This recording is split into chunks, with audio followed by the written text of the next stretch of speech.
क्योंकि उसके अंदर शास्त्रों का ज्ञान है। तो ऐसे ही सम्मान हमारे उलमा का भी होना चाहिए, हमारे उस्ताद का भी होना चाहिए। ये नहीं माइक लेकर चले गए, बताओ भारत का सबसे पहला प्रधानमंत्री कौन? हमारे बच्चे नहीं बता पाएंगे जो नूरानी कायदा का बच्चा होगा। अगर तुम्हें पूछना है कि भारत का पीएम कौन है, अब्दुल्ला सालिम जैसे तालिब इल्म के पास। अगर तुम्हें पूछना है, अंग्रेजी में बात करनी है, आओ अब्दुल्ला सालिम के पास। मैं तालिब इल्म हूं, मुझसे भी अच्छे और बड़े हमारे उलमाए किराम जानते हैं दुनिया के तमाम लैंग्वेजेस को, उनके ऊपर कमान होता है। अंग्रेजी कोई बोल दिया, वाह बड़ी इज्जत होती, अब बड़ा सम्मान होता। हमारे मदरसों में अंग्रेजी लैंग्वेज नहीं सिखाई जाती, कुरान सिखाया जाता है। और कुरान में अल्लाह तबारक व तआला के अहकामात बताए गए हैं, उनके सिफात बताए गए हैं। और ये चीज तो आपके ग्रंथ में भी मौजूद है कि नहीं? साफ लफ्जों में कहा गया कि हे तो ब्रह्मगतिस्तान की सत्संगति दान विचार तोषा। इस जमीन पर अगर ईश्वर के करीब होना चाहते हो तो उनके नामों का तज़किरा करो, उनके नामों का माला जपो, उनके नामों को पुकारो, तो अल्लाह से करीब हो जाओगे, ईश्वर से करीब हो जाओगे। यही चीज बताई जाती है इन मदरसों के अंदर। हमारे उलमाए किराम रात दिन यही बताते हैं।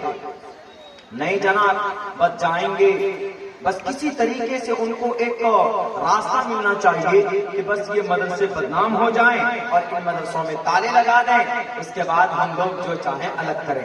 तुम अपने खुदा को खुद भूल चुके हो। तुम्हारा ग्रंथ, तुम्हारी ग्रंथों में अच्छी बातें लिखी हुई, लेकिन तुम्हारे गुरु तुमको नहीं बताते। आज अगर मिसाल के तौर पर आपके इस इलाके में ये मदरसा नहीं हो, आपके पूरे बारसोई बल्कि बलरामपुर विधानसभा में पूरे मदरसे ताले लगा दें, टोटल उलमा चले जाए कहीं और, बताइए मसला किससे पूछेंगे आप? नमाज का मसला किससे पूछेंगे? निकाह किससे पढ़ाएंगे?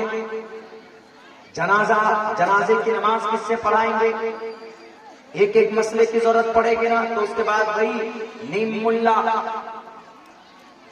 मुल्ला बनेंगे, खतरे ईमान हो जाएगा। नीम डॉक्टर बनेंगे, खतरे जान हो जाएगा। तो किसी भी धार्मिक मसले का सही तारुफ अगर कोई कराता है तो उसके धार्मिक लोग ही कराते। जैसे हमारे इस्लाम में हमारे उलमा किराम, हमारे उलमा है, मदरसा है, तो शरीयत की सही इंट्रोडक्शन हमारे पास है। अगर नहीं मदरसा नहीं तो यहाँ किस कहां से पैदा होगा? रमजान में आप तरावी कहां से पढ़ेंगे? लेकिन आज दुनिया वाले क्या समझते हैं कि नहीं, जब तक अंग्रेजी तालीम ना हो, अंग्रेजी तालीम जब तक ना हो तब तक कामयाब नहीं। पागल है वो, बेवकूफ है। मेरे मुस्लिम भाइयों, अगर आपका बच्चा हाफिज़ कुरान बना है तो आप खुशी से झूम उठिए, अल्लाह का शुक्रिया अदा कीजिए। क्यों? मैं जानता हूं अंग्रेजी तालीम कोई बहुत बड़ी तुर्रम पहाड़ नहीं है। Very easily when I used to study in a madrasa, मैं मदरसे का तालिब इल्म हूँ। I am a product of madrasa.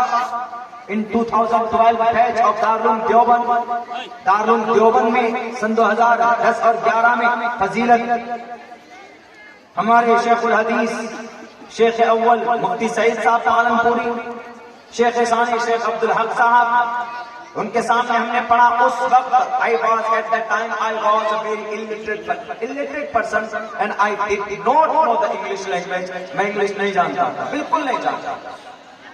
लेकिन after completing my Fazila course and I worked hard only 1 year, I spent only 1 year. Alhamdulillah, I am able to give speech in front of you for the long time.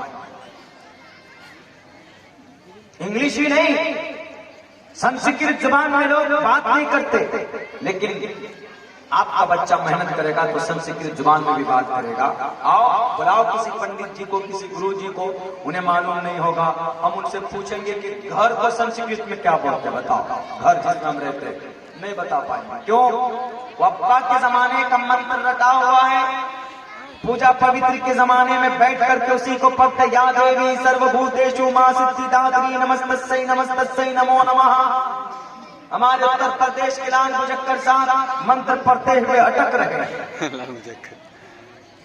हमारा तो है ही नहीं वो, लेकिन मैं student हूँ, Sanskrit grammar का student हूँ। बाज़ाब्ता हम बहुत सारे लोग पढ़ते हैं, तो हमने भी अपना नाम लिखवा करके हमने इस लैंग्वेज को पढ़ा। तो हर किसी से नफरत, इंग्लिश कोई बोले अच्छी तो बात पढ़ा, क्या इंग्लिश बोल रहा। हम इंग्लिश जानते हैं, लेकिन कहीं चले जाए तो इंग्लिश बोलते नहीं, लेकिन जब जरूरत पड़ जाए तो फिर छोड़ते नहीं, बोलते। अभी एक जगह लखनऊ